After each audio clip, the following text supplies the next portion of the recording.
안녕하세요. 저는 충청도 지방에서 거주하는 40대 후반 여자입니다. 매일 재밌게 듣기만 하다가 저도 제보하고 싶은 일이 있어서 용기를 내보았어요. 제 이야기는 제 남편과 관련된 내용이에요. 바로 얘기를 시작해볼게요. 저와 남편은 충청도 어느 지방에서 태어났어요. 저희가 태어나고 자란 고향은 되게 작은 동네고 지금도 개발이 많이 되진 않았어요. 그런데 제가 학교 다닐 때는 더 그랬어요. 초등학교, 중학교, 고등학교도 각 하나씩만 있었어요. 그렇게 작은 동네에서 저는 가부 공장을 운영하시는 아빠 밑에서 태어났어요. 공장을 운영하시던 아빠 덕분에 저는 어린 시절에 부러움을 받으며 살았던 기억이 나요. 물론 요즘 워낙 잘 사는 사람이 많으니까 그게 뭐 어때서 생각하실 수도 있어요. 하지만 저 시절에 우리 고향에서는 우리 집이 잘 사는 편이어서 친구들이 많이 부러워했어요. 남편은 저와 동갑이고 소꿉친구로 자랐어요. 남편의 아버지가 우리 아버지 공장에서 일하시는 분이었어요. 그래서 공장에서 남편과 저는 뛰어다니며 같이 놀았어요. 그러다 어른들에게 걸리면 불이 나게 도망가고 그랬죠. 그렇게 우리는 취학 전부터 초등학교에 들어가서도 매우 가깝게 지냈어요. 거의 그냥 남매처럼 자랐던 것 같아요. 왜냐하면 저도 남편도 외동이었기 때문에 굉장히 많이 붙어 있었어요. 서로 집에서 밥도 자연스럽게 같이 먹던 날도 되게 많았어요. 시골이었기 때문에 밭이 많았는데 서리도 하고 동네 강아지들과도 뛰어다니고 재미있게 지냈어요. 그대로 남편과 저는 중학생이 되었습니다. 중학생 때는 이제 본격적으로 사춘기가 오는 시기잖아요. 둘 다 사춘기가 왔지만 이상하게 서로에게는 관대했어요. 그리고 제가 학교에서 여자아이들과 싸워서 혼자 다니던 시기도 있었어요. 그럴 때 남편만 유일하게 제 곁을 지켜주었습니다. 그렇게 저는 남편에게 더 의지했고 우리는 고등학교에 진학하고도 붙어 다니기 시작했어요. 저희가 초등학교 입학 전부터 그렇게 10년 넘게 붙어 다니니 동네 사람들은 그냥 저와 남편의 하나의 쌍이라고 인식했어요. 저를 보면 준아 어디 갔니? 물어보고 남편이 혼자 있으면 세정이 어딨니? 물어봤어요. 학교에서도 선생님들과 친구들은 저희가 사귀는 것을 아주 당연하게 생각했어요. 저는 서로 누가 사귀자고 한 것도 아닌데 저러니까 웃기더라고요. 그래서 고등학교 2학년 여름에 남편에게 말했습니다. 남편과 개울가에서 놀다가 집에 돌아가는 길이었어요. 야, 이준아, 너랑 나랑 뭐야? 다들 우리가 사귄다고 알아. 우리가 사귄 사이야? 남편은 가만히 멈춰서 저를 바라봤어요. 쳐다보지 말고 말을 해. 그럼 사귀죠. 정말 담백하고 직설적이고 어이없는 대답이었습니다. 그렇게 저희는 사귀게 되었어요. 옆집 사는 순애는 동네 오빠가 꽃다발을 사와서 고백했다는데 저는 간단하게 사귀자는 말로 연애를 시작하다니 억울한 마음도 들었습니다. 하지만 뭐 어쩔 도리가 없었어요. 왜냐하면 저는 이미 남편을 좋아하고 있었거든요. 그렇게 저희는 사귀게 되었고 그 연애는 계속 지속되었습니다. 사실 남편은 그때도 저에게 이미 큰 부분을 차지하는 사람이었어요. 그래서 옆에 남편이 없다는 사실은 잊고 싶지 않았습니다. 그렇게 저희는 성인이 되었어요. 남편과 저는 대학에 진학하게 되었습니다. 저는 서울에 있는 대학으로 가게 되었고 남편은 인근에 있는 국립대학에 들어가게 되었어요. 저는 사실 거리가 멀어지니까 우리가 잘 사귈 수 있을까 걱정했어요. 그런데 걱정이 무색하게도 남편은 지방에서 서울로 버스를 타고 저를 보러 왔어요. 제가 서울에 올라오고 사실 많이 힘들었습니다. 처음으로 부모님과 떨어져서 살아야 하고 낯선 상황에 많이 놓이게 되니까 적응하는 것이 저에겐 매우 힘들었어요. 그렇지만 남편이 자주 서울에 와주니 버틸 수 있었어요. 그리고 저도 남편의 군대를 기다려주었습니다. 서로 그렇게 힘든 시기에 버팀목이 되어주며 서로의 인생에 좋은 영향을 끼쳤어요.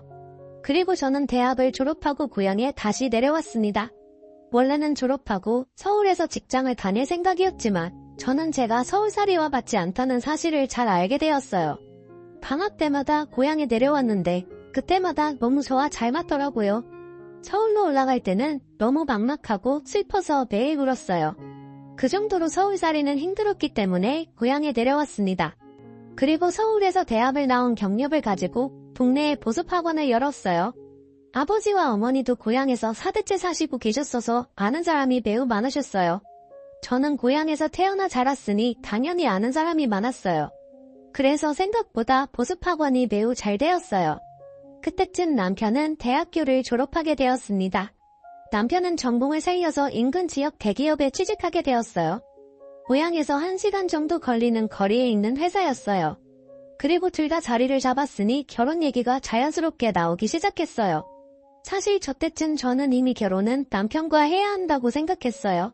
워낙 너무 어릴 때부터 붙어 다녔기 때문에 다른 남자와 결혼한다는 것은 상상도 어려웠습니다. 그건 남편도 마찬가지였대요. 그리고 제가 시장에 가면 어른들이 그렇게 저한테 말씀하셨어요. 세정아, 너희 식은 언제 올리니? 아예 결혼한다는 그 사실 자체는 확정되어 있었고 식을 언제 올릴지가 관건이었습니다. 저희 부모님도 그렇고 남편 부모님도 그렇고 우리가 결혼하는 것이라는 사실은 이미 확정이었어요. 그렇게 저희는 동네에 있는 하나밖에 없는 식장에서 결혼하게 되었습니다. 정말 저와 남편의 결혼은 동네 잔치였어요. 동네 사람들 모두가 왔다고 해도 과언이 아니에요. 저는 동네에서 보습학원을 하고 있었으니까 학생들도 많이 왔어요. 타지로 나간 친구들도 다 와서 축하해주고 저희 학생 때 선생님들도 많이 오셨어요. 그렇게 온 동네 사람들의 축복을 받으며 결혼식을 올렸습니다. 아직도 그 결혼식장에서 결혼한 사람 중에 우리식 하객이 제일 많았다고 하더라고요. 신혼집은 그때 당시 새로 생겼던 아파트에서 시작하게 되었습니다. 친정아버지가 힘을 써주셔서 마냥 감사한 마음뿐이었어요. 저는 그렇게 고향에서 부모님 곁에서 살며 보습학원을 하며 남편과 행복하게 살기 시작했습니다. 그렇게 1년 후 저는 임신도 하게 되었어요. 임신을 확인하고 얼마나 기뻤는지 몰라요.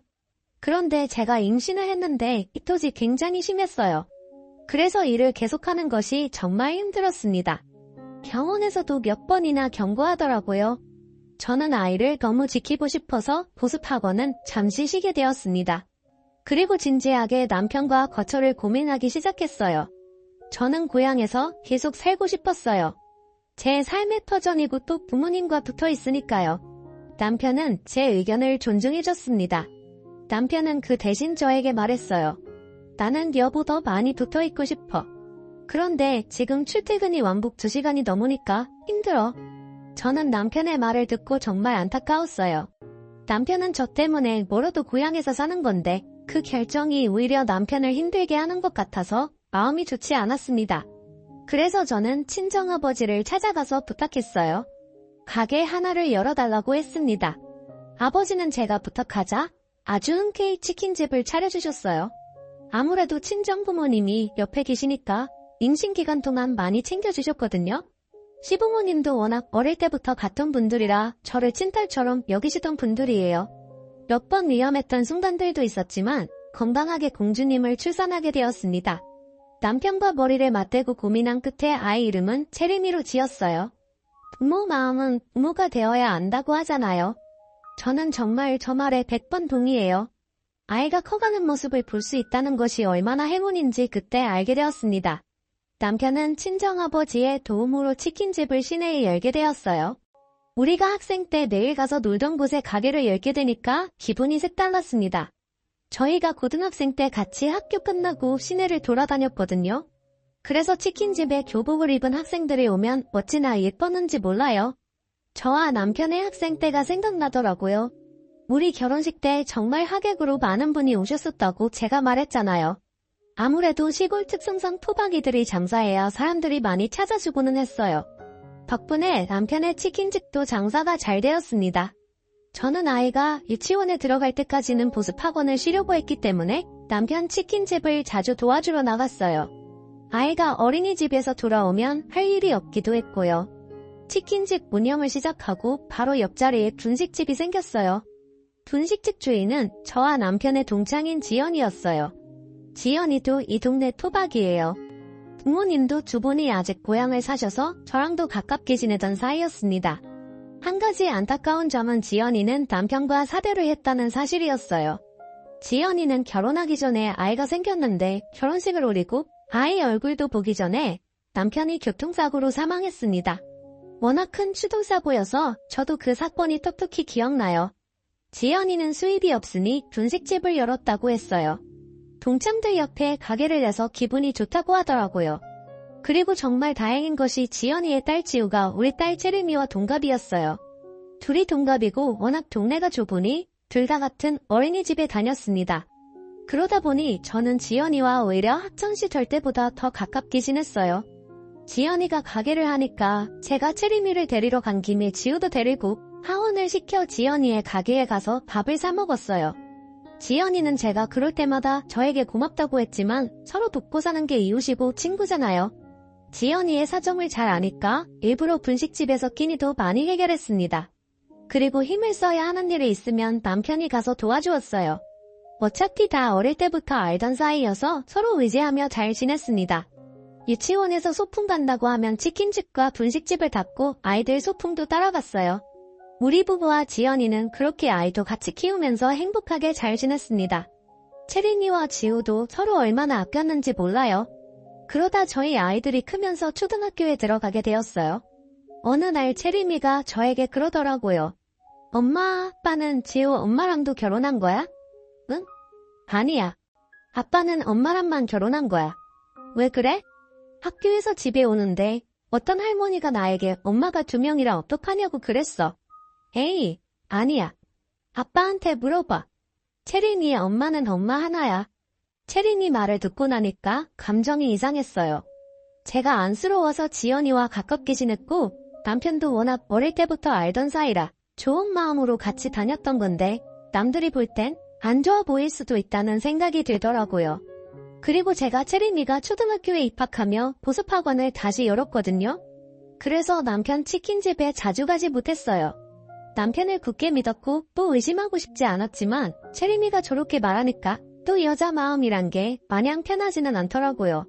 그래서 다음날 일부러 학원에서 바로 집으로 가지 않고 치킨집으로 퇴근했습니다. 치킨집에 말을 하지 않고 들어갔더니 거기에 지연이가 있더라고요. 세정아, 무슨 일이야? 남편 가게에 오는데 무슨 일이 있어야 오는 건 아니잖아.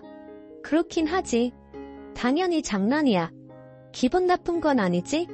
나도 장난이야. 괜찮아. 장난이라고 대답은 했지만 기분은 나빴어요.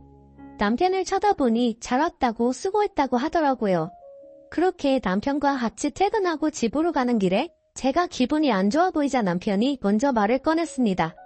혹시 지연이 때문에 그런 거야? 여보, 오해 안 했으면 좋겠어. 정말 나는 여보밖에 없는 거 잘 알잖아. 자기를 의심하는 건 아닌데 그냥 동네에서 말이 나올까봐 걱정돼서 그래. 우리가 어릴 때부터 붙어 다녔던 거 기억나지? 여기 사람들 다 우리 사이 아는데 무슨 걱정이야. 내가 더 잘할게. 너무 걱정하지 마. 남편이 저렇게 말해주니까 마음이 놓이더라고요. 그 뒤로 남편 가게에 몰래 찾아가도 지연이는 잘 보이지 않았습니다.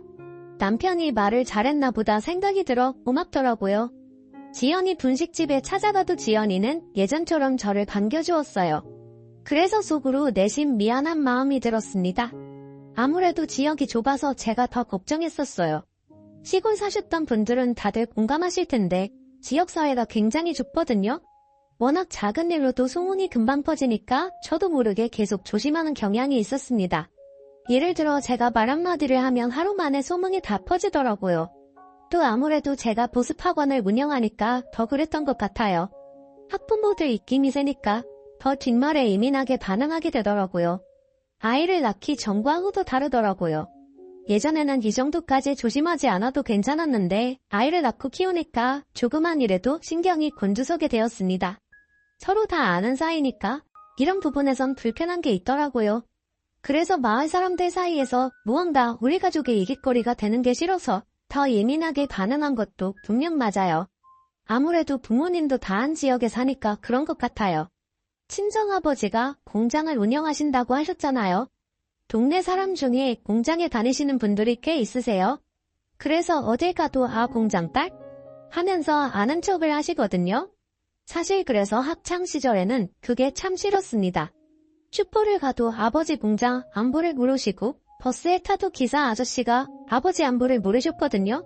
그런데 저도 익숙해졌는지 이제는 적응이 된 것 같았어요. 아무튼 그렇게 이 사건은 지나갔습니다.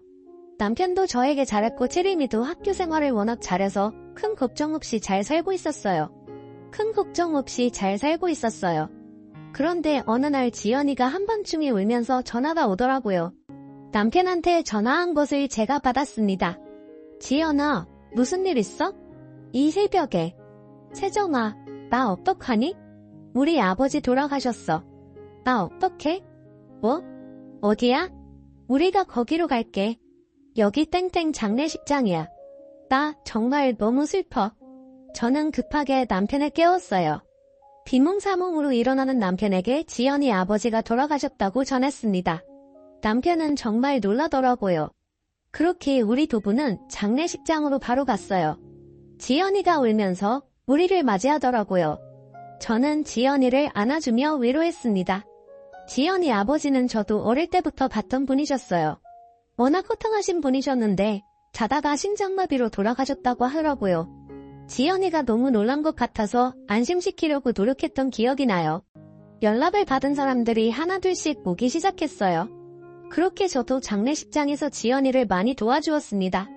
지연이도 외동이라 도와주는 사람이 많이 없었거든요. 남편이 아무래도 남자니까 많이 나서는 상황이 있었어요. 그런데 제가 약간 기분이 나빴던 것은 남편을 지연이 남편으로 오해하는 사람들이 있었어요. 제가 정말 어이가 없었던 부분은 지연이가 그걸 듣고도 부정하지 않더라고요. 이미 오해한 사람들이 있는데 굳이 정정하지 않는 모습을 보며 저는 속으로 기분이 나빴습니다. 하지만 장소가 아무래도 장례식장이니까 제 기분을 티내지 않으려고 노력했어요. 지연이는 아버지가 돌아가신 충격이 매우 컸던 것 같아요. 우리 남편에게 많이 기대더라고요. 저는 그걸 보면서 이건 아닌 것 같다 느끼면서 기분이 나빴지만 장례식이 끝나고 얘기해야지 하며 넘겼습니다. 지금 와서 생각해보면 절대 그냥 넘기지 말았어야 했어요. 제가 기분이 안 좋아 보이는 것을 눈치챘는지 남편이 저에게 다가왔어요. 여보, 장례식장이잖아. 설마 오해하는 거야? 내가 뭘? 아니, 너무 표정이 안 좋아 보여서. 기분이 좋지는 않지. 남편은 오해하지 말라며 저를 안아주었습니다. 그러면서 미안하다고 사과하길래 그냥 장례식장 사건도 이대로 넘겼어요. 사실 뭐라고 한마디 하고 싶었지만 장소 때문에 어쩔 수 없었어요. 그렇게 지연이 아버님이 돌아가신 후 지연이는 눈에 띄게 우리 남편을 부르기 시작했어요. 남편도 죽고 아버지도 죽고 자기는 옆에 있는 사람들이 자꾸 떠나간다고 너무 슬프다고 우리 집에 찾아와서 울기도 했어요. 저는 물론 지연이의 상황은 안타까웠어요. 하지만 너무 자주 저러니까 부담스러운 마음이 들었습니다. 그래서 진지하게 이사도 생각하기 시작했어요. 고향이라 대학도 서울에서 나왔지만 굳이 내려왔던 것이었는데 뭔가 살면서 불편한 상황이 계속 생기니까 오히려 내가 여기를 피해야 하나 생각이 들었습니다. 그래서 친정엄마한테 얘기를 터놓았어요. 내가 편한 대로 하렴. 사실 엄마는 지연이가 그렇게 마음에 들지 않아. 사실 친정엄마도 지연이를 그렇게 좋아하진 않으셨어요. 왜냐하면 지연이가 꾸미는 것을 좋아해서 짧은 치마도 자주 입거든요. 저야 못도래니까 괜찮았지만 아무래도 시골 어른들 눈에는 애 엄마가 저러고 다니니 귀에서 말이 많이 나왔나 보더라고요. 그리고 지연이가 성격이 되게 좋아서 여기저기 말도 많이 붙이는 편이에요. 그래서 아는 사람도 많고 어딜 가도 살갑게 얘기를 많이 하는데 그걸 안 좋게 보는 분들이 많았어요. 예전에는 엄마가 저에게 저런 말을 꺼내시면 제가 하지 말라고 했거든요. 지연이는 제 친구잖아요. 그런데 이제는 엄마가 저렇게 지연이를 욕해도 말리지 않았습니다. 그래도 남편은 저만 바라봤기 때문에 의지하며 살고 있었죠. 그런데 이사 생각은 했지만 가지 못했어요. 왜냐하면 딱 그때 정말 큰 불행이 저에게 찾아왔습니다. 그건 바로 암이었어요. 어느 날부터 살이 갑자기 많이 빠지더라고요. 처음에는 요즘 먹는 것도 잘 먹고 괜찮게 지냈는데 왜 이럴까 생각했어요. 물론 지연이가 신경을 쓰였지만 그것과 별개로 제 생활은 매우 잘하고 있었거든요. 보습학원도 제가 원장이니까 스트레스도 심하지 않았습니다. 그렇지만 살이 빠져서 기분은 좋더라고요. 그런데 살만 빠지면 괜찮았는데 소화도 잘 되지 않았어요. 그뿐만 아니라 쉽게 피곤해졌어요. 우리 집에서 보습학원까지는 걸어서 25분 정도가 걸려요. 예전에는 아주 쉽게 걸어갔습니다. 사실 저 정도 걷는 것은 일도 아니잖아요. 오히려 산책이죠. 그런데 어느 날부터 걷다가 멈춰서 쉬어야 할 정도로 힘들기 시작했습니다. 소화도 잘 안 되고 머리도 아프더라고요. 심지어 인형까지 있었어요. 제가 상태가 안 좋아서 보습학원도 나가지 못하고 집에 누워만 있으니 엄마가 걱정을 많이 하셨습니다. 그래서 동네 의원에 데려갔는데 처음에는 저보고 스트레스가 심해서 그런 것 같으니 조금만 집에서 쉬면 괜찮아진다고 하더라고요. 저는 그 동네 의원을 제가 어릴 때부터 갔어요. 그래서 의사 선생님이 마치 제 주치의이세요. 누구보다 제 건강 상태를 잘 아시는 분이 그렇게 말씀해 주시니 철석같이 믿었습니다. 유치원생 때부터 엄마 손을 잡고 그 의원을 다녔던 기억이 생생하거든요. 그래서 보습학원을 한 달간 쉬면서 집에서 가만히 있었어요. 남편도 그때 걱정이 되었는지 출근 전과 퇴근 후에 제 상태를 많이 살폈습니다. 채린이도 제가 걱정이 많이 되었나 봐요. 저한테 엄마 아프면 안 돼 말하는데 너무 미안했습니다. 그런데 문제는 제 몸 상태였어요. 아무리 쉬어도 나아지기는 커녕 오히려 더 심해지더라고요. 소화가 특히 너무 안 되더라고요. 그래서 이건 보통 일이 아닌 것 같다는 판단을 내렸습니다. 친정엄마는 큰 병원에 가보자고 하셨어요. 그래서 인근에 있는 대학병원에 가서 검사를 받게 되었습니다. 그리고 바로 알게 되었어요. 제가 위암이라는 것을요. 저는 진단을 받고 너무 멍했습니다. 이 사실이 현실이 아닌 것 같았어요. 도저히 믿을 수가 없어서 대학병원 의사 선생님께 10번도 넘게 물어봤습니다. 하지만 선생님은 단호하게 말씀하셨어요. 미안입니다. 그래도 아직 말기는 아니에요. 치료하면 나아질 가능성이 있기는 해요. 저는 정말 제가 왜 암에 걸렸는지 보통 이해가 가지 않았습니다. 여러분 혹시 그거 아시나요? 암은 가족력이 가장 세요. 그래서 가족 중에 암에 걸리신 분이 계시면 건강관리를 정말 유심히 하셔야 해요. 그런데 제가 의아했던 점은 우리 가족 중에는 암에 걸리신 분이 없으셨어요. 그래서 사실 암에 걸릴 것이라는 것을 전혀 예상한 적이 없었습니다. 만약 누군가 암에 걸린 적이 있었다면 저도 예상했을 거예요. 그런데 그렇지 않으니 적잖이 당황했어요. 제가 원인을 물어봤더니 선생님은 원인은 워낙 다양해서 특정할 수 없다고 하시더라고요. 엄마는 옆에서 진단을 받자마자 우시기 시작하셨습니다. 사실 우리 친정부모님이 나이에 많이 정정하세요. 그래서 저는 부모님이 워낙 건강하시니까 저도 저렇게 건강하게 살 수 있겠지 생각했어요. 그렇게 암 진단을 받고 집에 돌아오는데 현실이 믿기지 않더라고요. 엄마는 계속 보시고 저는 멍해서 가만히 있었어요. 물론 아직 초기 단계라 충분히 치료하면 완치가 된다고 하셨습니다. 하지만 막막하더라고요. 전혀 예상하지 못한 상황이라 그런 것 같았어요. 남편에게 전화를 걸어 할 말이 있다고 했습니다. 그리고 친정 부모님 댁으로 불렀어요. 남편과 아빠를 앉혀놓고 저의 암 사실을 말했습니다. 아버지는 너무 충격을 받으셨는지 줄담배를 피우셨어요. 남편은 제가 암이라는 사실을 고백하자 울기 시작했습니다. 남편이 울자 친정엄마도 덩달아 또 울기 시작했어요. 저도 사실 울고 싶었어요. 하지만 자꾸 머릿속에 우리 딸 생각이 났습니다. 채린이는 이제 겨우 10살이거든요. 아버지한테 아직 못해준 것도 너무 많은데 이대로 세상을 뜰 수는 없었어요. 그래서 강인하게 말했습니다. 나 완치할 거야. 정말 치료도 열심히 받고 운동도 많이 할 거야. 죽는다는 시한부 선고도 아니니까 긍정적으로 생각하자. 제가 저렇게 말하자 부모님도 그제야 괜찮아지셨습니다. 사실 저런 말을 하는 제 마음은 말도 아니었어요. 일부러 저렇게 말하긴 했지만 어찌나 막막했던지 몰라요. 채린이에게는 어떻게 알려야 할지 고민이 되었습니다. 그래도 사실대로 말하는 것이 가장 좋다고 생각해서 집으로 돌아가서 침착하게 말했어요. 채린이는 예상대로 울기 시작했습니다. 엄마 죽어, 엄마 죽으면 나는 죽어. 나는 어떻게 살아? 저를 끌어안고 엉엉 우는 채린이를 달래며 말했어요. 엄마 안 죽어. 치료받으면 살 수 있어. 채림아 괜찮아. 엄마 어디 안 가? 채림이는 그날 우리 부부 침대에서 잤어요. 저를 꼭 끌어안고 죽으면 안 된다고 우는데 정말 가슴이 찢어지더라고요. 채린이를 생각해서라도 씩씩하게 치료받아야겠다고 생각했어요. 채린이가 잠들고 저는 뜬 눈으로 밤을 지새웠어요. 도저히 잠이 오지 않더라고요. 제 마음을 아는지 남편도 쉽게 잠을 자지 못했습니다. 제 손을 부여잡고 남편은 울면서 말했어요. 여보 치료 잘 받자. 어디 가지 마. 나 정말 여보 못 보내. 걱정하지 마. 내가 아까 체린이한테 말했던 거 기억하지? 나 어디 안 가? 저 때문에 우는 가족들을 보는 심정은 말로 할 수가 없습니다. 정말 상실의 아픔은 누구나 겪고 싶지 않은 감정이잖아요. 저도 만약 남편이나 친정 부모님의 암에 걸렸다면 저렇게 행동했을 것 같아요. 체린이가 암에 걸렸다면 저는 살 수 없었겠죠? 그렇게 생각하니 더 치료를 잘 받아야겠다는 마음이 들었습니다. 그리고 친정엄마의 마음도 이해할 수 있었어요. 만약 체린이가 암 진단을 받으면 저는 정말 버티지 못했을 것 같아요. 엄마 마음은 누구나 똑같잖아요.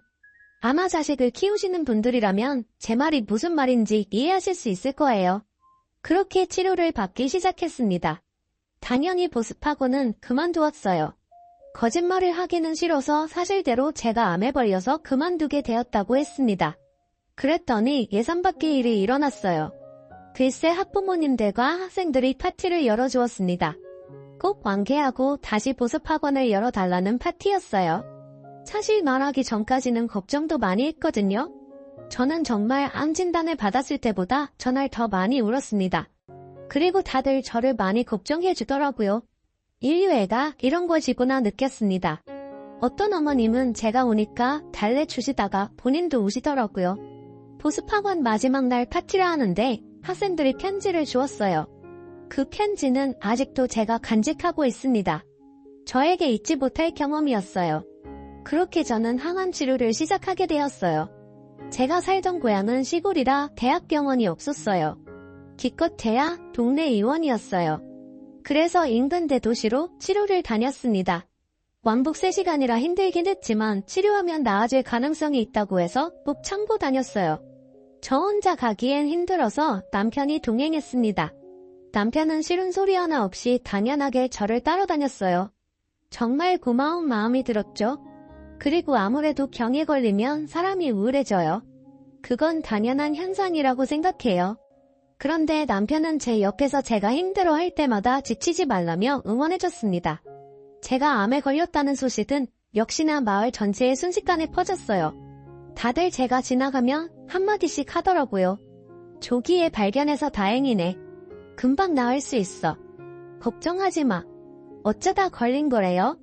많이 아픈가요? 우리 집사람도 암에 걸렸었는데 치료하니까 낫더라. 너무 상심하지 마. 식당에 들어가거나 세탁소만 가도 저에게 암에 대한 말을 하더라고요. 처음엔 응원해주시는 것이 좋았지만 나중엔 제 항문 추스르기도 힘든데 부담스럽더라고요. 물론 치료하면 요즘은 완치가 된다지만 그 과정이 고통스러워요. 그래도 체리미가 엄마 아프지 말라고 저를 볼 때마다 얘기하고 힘들어해서 체리미를 보고 견딜 수 있었습니다. 엄마 많이 아프면 말해. 엄마 나는 나중에 의사가 될 거야. 그래서 엄마가 그때까지 낫지 않으면 내가 고쳐줄 거야. 정말 제 딸이지만 너무 사랑스러워요. 제가 치료를 받으러 대학병원에 가면 남편은 치킨집 자체를 닫았어요. 일하는 직원도 있어서 열어도 되는데 굳이 문을 닫고 저한테만 신경 써주니까 저는 얼마나 고마웠는지 몰라요. 그런데 어느 날 친정엄마가 저를 조용히 집으로 불렀습니다. 엄마 왜 그래요? 무슨 일 있어? 세정아 놀라지 말고 잘 들어. 너희 남편 바람났어. 저는 이게 무슨 소리인가 싶었어요. 그게 무슨 소리야? 엄마 제대로 말해봐. 이게 뭐? 내가 너 항암 치료도 받고 있고 혹시나 충격받아서 더 안 좋게 될까봐 말 안 하려고 했는데 그러기엔 내가 너무 사이가 괘씸해. 나중에 알게 되면 너를 속이게 된 거라 지금 말하는 게 나을 것 같아. 엄마 침착하게 상황을 다 말해봐. 무슨 소리냐고? 재원이가 말해줬어. 너희 남편 그 분식집 사장 지연이랑 바람났어. 저는 너무 놀랐어요. 일단 남편이 정말 저의 의심이 아니고 진짜로 지연이와 바람났다는 사실도 충격이었지만 그걸 체린이가 말해줬다는 게 너무 충격적이었습니다. 체린이가? 체린이 그 어린 것이 얼마나 착한지 자기 엄마 아픈 거 알고 혼자 끙끙 앓다가 나한테 울면서 말하더라. 분식집 사장을 집으로 데려와서 둘이 무슨 얘기를 했길래 얘가 나한테 찾아와서 말을 해. 엄마한테 다 듣고 나니 정리가 되었습니다. 그동안 의심은 근거 없는 게 아니고 오히려 사실이었어요. 바람이라는 것을 알고 나니까 그동안의 행적이 다 떠오르더라고요. 지연이가 치킨집에 자주 간다는 사실은 저도 알고 있었지만 제가 그렇게 불편한 티를 내니까 몰래 만났던 거였어요. 제가 운영하던 보습하고는 시내와 조금 떨어져 있어서 저는 걔네가 어떻게 지내는지 정말 잘 몰랐거든요. 아이들이 공부하러 오면 거기에만 신경 써야 하니까 더욱이요. 나중에 동네 사람들한테 말을 들었더니 외지에서 온 사람들은 분식집과 치킨집이 부부가 동시에 운영하던 집인 줄 알았다고 하더라고요. 남들 눈에 그렇게 보일 정도면 어느 정도로 붙어있는지 아시겠죠? 제가 아프기 전부터 그랬는데 아프고 나서 학원을 접고 나서는 더 심해졌다고 하더라고요. 여기가 워낙 좁아서 다들 아는 사이라고 했잖아요. 가끔 오지랖 넓은 어른들은 지연이에게 유부남이니까 조심하라 하면 지연이가 그렇게 대답했대요. 무슨 상관이세요? 그걸 심지어 아이들도 이상하다고 여겼나봐요. 언니 딸인 지우가 채린이에게 우리 엄마랑 너희 아빠 결혼해. 그럼 너희 엄마는 어떻게 이런 말도 했다고 하더라고요. 아이들이 혼란스러울 정도로 붙어 다녔다는 것을 알자 정말 배신감에 온몸이 부들부들 떨렸습니다. 가장 충격적인 것은 채린이가 있는 집에 지연이가 왔었나봐요. 채린이 안녕. 이모가 잠깐 반찬 주러 왔어. 채린이는 그때 마침 태권도 도장에 가야 해서 인사하고 나왔었다고 해요. 그러다 깜빡하고 못 챙긴 게 있어서 다시 집에 들어갔는데 방에서 지연이와 남편이 대화하고 있었던 거죠. 그런데 대화 내용이 정말 충격적이었어요. 보험금 타면 내 차부터 바꿔줄 게 얼마 남지 않은 것 같지 기다려봐. 정말 자기야, 나 기대된다. 지금부터 차 고르고 있을래. 가방도 사줄 거지 당연하지. 원하는 가방 있으면 이리 백화점 가서 골라. 저렇게 방에서 떠들던 소리를 채린이가 방 앞에서 다 들었다고 하더라고요. 채린이는 듣고 혼자 태권도도 가지 않고 길가에서 울었다고 해요. 10살이라서 아예 아무것도 모르는 나이는 아니거든요. 그래서 처음엔 혼자만 알고 있으려고 하다가 외할머니 그러니까 우리 친정엄마한테 가서 말한 거라고 했어요. 저는 정말 그걸 다른 사람도 아니고 우리 딸이 들었다고 생각하니까 목장이 무너졌습니다. 남편과 지연이에 대한 배신감은 말로 할 수가 없었어요. 정말 지연이가 괘씸했던 것은 제가 중간에 불편한 티를 내면 장난이라고 저를 긁었잖아요. 그래놓고는 뒤에서 남편하고 제 얘기를 했을 거라는 것을 떠올리니까 너무 충격이었어요. 쟤들은 저를 얼마나 바보처럼 알았겠어요. 그리고 남편에 대한 배신감은 정말 제 인생 자체를 부정당하는 느낌이었습니다. 남편과 저는 소꿉 친구였잖아요. 기억도 잘 안 나는 아주 어린 시절부터 함께였어요. 미취학 아동 시절부터 학창 시절 내내 붙어 다녀서 그냥 남편은 제 전부였습니다. 저는 남편만큼 저를 이해해주는 사람은 이 세상에 없다고 생각했어요. 힘든 일이 있으면 남편에게 가장 먼저 말하고 기쁜 일이 있어도 남편에게 가장 먼저 전했어요. 저는 당연히 제 인생의 한 부분을 아니 어쩌면 모든 부분을 차지했다고 생각했는데 정말 너무 충격이더라고요. 제 앞에서는 제가 암에 걸렸다니까 손을 부여잡고 울고 또 언제는 밥을 먹다가 혼자 우는 거예요. 제가 너무 당황해서 여보 갑자기 왜 우는 거냐고 물어보니까 남편이 울면서 말했어요. 이런 평범한 일상이 나중에 가면 그리워질까봐 그게 무서워. 나는 여보랑 채림이랑 이렇게 평생 행복하게 도란도란 살고 싶었는데 갑자기 밥을 먹다가 저러니까 저도 너무 당황했지만 말이 너무 슬퍼서 그 말을 듣고 같이 울었습니다. 채림이도 당연히 울었고요. 이렇게 셋이 밥 먹다가 울기도 했었는데 그게 다 가식이라는 거잖아요. 배신도 이런 배신이 있을까요? 저는 엄마한테 내 남편이 바람났다는 사실을 듣고 정말 멍했습니다. 화를 낼 기운도 없고 그냥 이게 현실이 아니었으면 좋겠다는 생각만 들었어요. 그리고 제 눈으로 직접 확인해야 할 것 같았어요. 다른 사람도 아니고 제 남편이 저를 두고 바람을 피웠다는 사실이 정말 믿기지 않았습니다. 물론 채림이가 말한 거니까 틀린 말은 아닐 것이고 저도 몇 번이나 이상하다고 생각했지만 그게 의심으로 남을 때랑 직접 확인하는 것은 완전히 다른 얘기잖아요. 그래서 바로 그 길로 남편 치킨집 보러 갔어요. 여보 무슨 일이야? 오늘 집에서 쉰다며? 저는 그런데 남편이 웃으면서 저를 보니까 눈물이 나오더라고요. 차마 확인받고 싶지 않았던 마음이 커서 그랬던 것 같아요. 만약 물어봐서 그게 사실이라면 저 웃음조차 거짓이라는 거잖아요. 저는 정말 그래서 그냥 치킨집 한가운데서 갑자기 울음이 터졌습니다. 손님들도 있었지만 그건 신경 쓰이지 않았어요. 그냥 제 감정이 우선이었습니다. 여보 왜 그래 많이 아파 지금 병원 갈까? 남편이 달려와서 제 어깨를 감싸며 물었어요. 그런데 순간 역겨운 마음이 들더라고요. 제 앞에서는 이렇게 연기를 하고 뒤에서는 또 지연이에게 차를 사주니? 가방을 사주니 그런 얘기를 한다는 거잖아요. 그래서 남편의 손을 뿌리치고 단도직입적으로 물었습니다. 야, 너 바람났어. 그것도 지연이라. 네가 사람이야 말하다 보니 화가 급속도로 올라오더라고요. 그래서 소리를 지르며 말했어요. 바람 네가 날 두고 바람 미쳤어. 남편은 심하게 당황하더라고요. 무슨 소리야 아니 내가 무슨 바람이야 말이 되는 소리를 해 왜 그래? 정말 많이 아프면 병원에 가자 남편은 저를 억지로 밖으로 데리고 나왔어요. 가게에 손님들이 있어서 그런 것 같았는데 저는 참을 수가 없었습니다. 지연이가 다 말했어. 네가 지연이한테 내 보험금으로 가방 사고 차도 사준다고 했다며? 야 네가 인간이야. 남편은 진정하고 집에 가서 얘기하자고 했어요. 길거리에서 사람들이 다 쳐다봤지만 알바 아니었습니다. 친정엄마가 제가 걱정됐는지 따라오셨나봐요. 옆에 와서 제 남편을 밀치고 울면서 말했어요. 지연아 정말 네가 어떻게 그래? 다른 사람도 아니고 네가 내 딸 어떻게? 남편은 심하게 당황했어요. 저는 치킨집 바로 옆에 있는 분식집으로 향했습니다. 어느덧 사람들이 많이 모여 있었어요. 다들 한마디씩 하더라고요. 진짜 바람이야. 대박 부를 줄 알았어.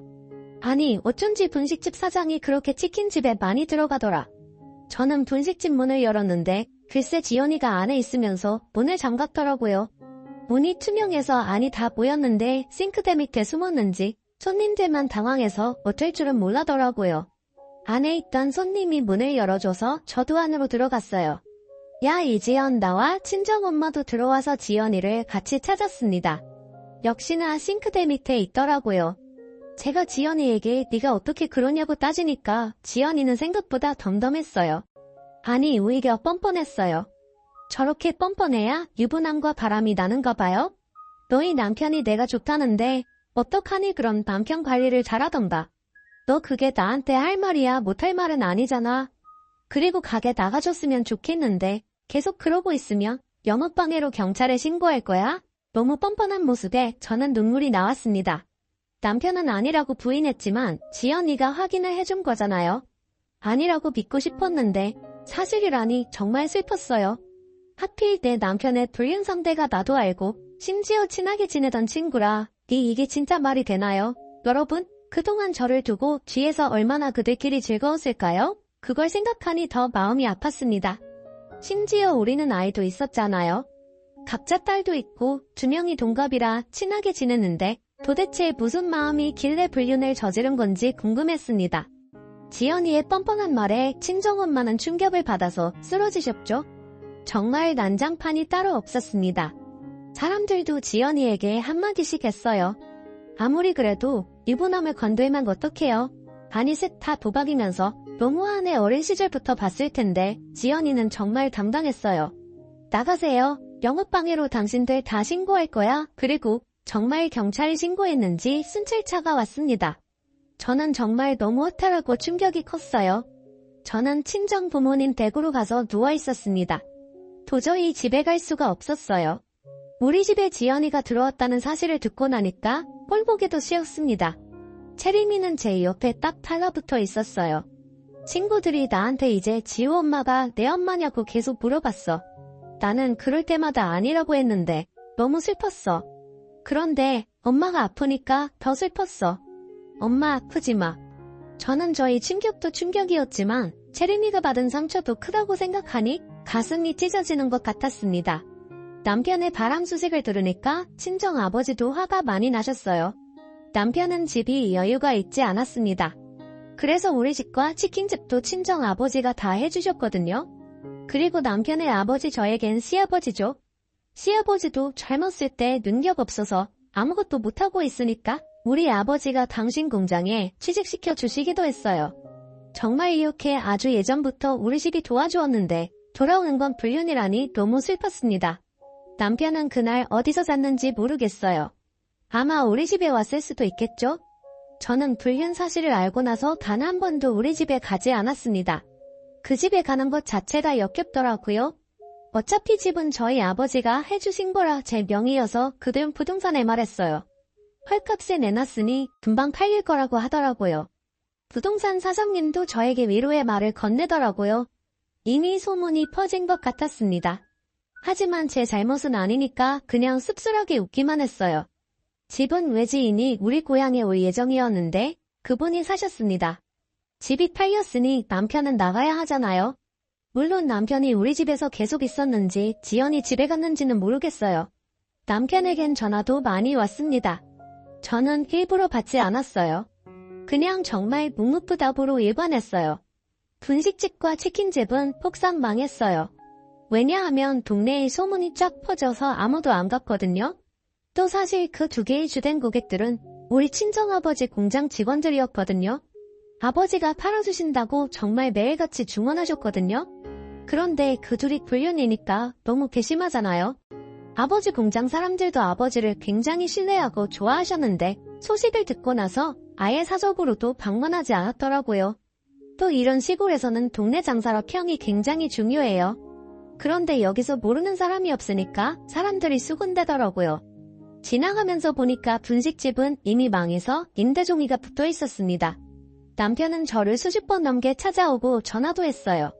다 오해라고 했지만 절대 믿지 않았죠. 그냥 바로 이혼 소송을 걸었고 저는 치료를 위해 체리미를 데리고 인근 대도시로 이사를 왔어요. 남편은 친정집에도 찾아가고 공장에도 찾아가고 하더라고요.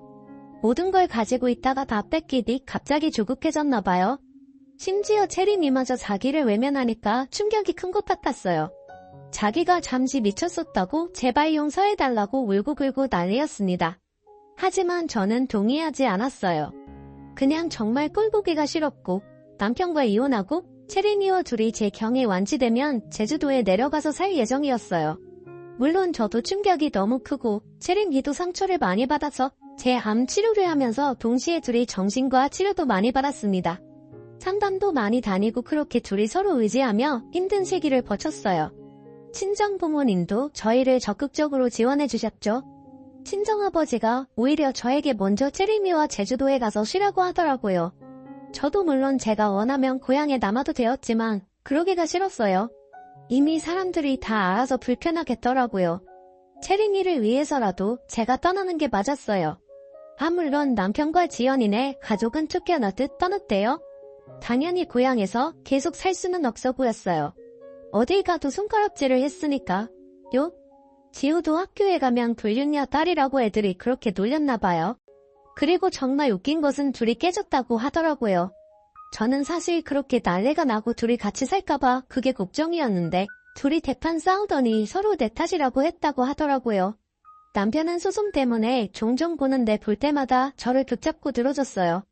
실제로 무릎을 꿇으며 제발 한 번만 용서해달라고 하더라고요. 물론 저는 넘어가지 않았죠. 지연이는 어떻게 사는지 저도 모르겠어요. 지우를 데리고 야밤에 도망갔다는 말만 들었습니다. 그렇게 몇 년의 시간이 흘러서 저는 완치라는 판정을 받게 되었어요. 정말 의사 선생님 입에서 완치라는 말이 나오는데 얼마나 감격스러웠는지 몰라요. 환자분 의지가 상당히 강하셔서 빨리 나으셨습니다. 축하드려요. 그래도 주기적으로 검사는 꼭 해주셔야 해요.